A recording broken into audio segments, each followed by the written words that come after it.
Après avoir reçu l'ordre d'éliminer leur cible, tous les soupçons se tournent vers le mystérieux Hal. Pendant ce temps, au commissariat, Da Zhuang apprend par les infos l'arrestation de Brian. En analysant les vidéos de surveillance des différents carrefours, la police découvre finalement le laboratoire clandestin de drogue que Brian cachait depuis longtemps. Mais un problème apparaît. Le laboratoire a déjà été vidé par Hal. Alors qu'Hal conduit un camion pour transporter toute la marchandise vers un autre endroit, 2 véhicules suspects arrivent soudainement devant l'entrepôt. Tous les hommes présents restent figés, car les 2 fourgons s'arrêtent sans bouger, dans un silence inquiétant.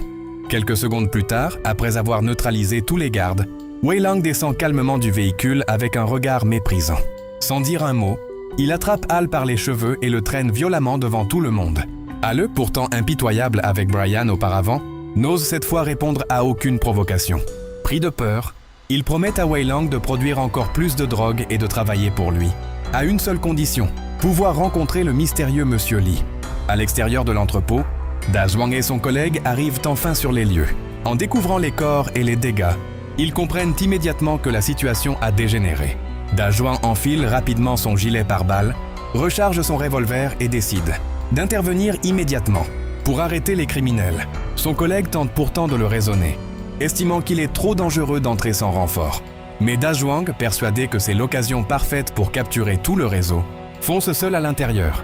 De leur côté, Wei Lang et Hal prennent la fuite, après avoir éliminé les derniers hommes présents dans le bâtiment. Le collègue de Da Zhuang tire alors sur leur véhicule et réussit à faire exploser un pneu. Furieux, Wei Lang ordonne à ses hommes de sortir une lourde mitrailleuse du coffre. Une rafale éclate aussitôt, projetant le policier à plusieurs mètres, malgré son gilet pare-balles. La puissance de l'arme ne lui laisse pratiquement aucune chance de survie. L'intervention impulsive de Da Zhuang vient de coûter la vie à son partenaire.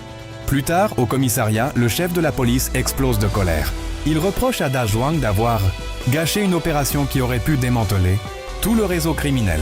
Non seulement les trafiquants sont désormais en alerte, mais un policier innocent a perdu la vie. Tremblant de rage, le commissaire suspend Da Zhuang pendant 6 mois et lui interdit toute participation à l'enquête visant Monsieur Li. Lors des funérailles de son collègue, Da Zhuang est rongé par la culpabilité et la douleur. Incapable d'affronter la famille du défunt, il reste à l'écart, le regard rempli de regrets. Seul dans sa voiture, il relit les anciens messages que son partenaire lui avait envoyés avant sa mort.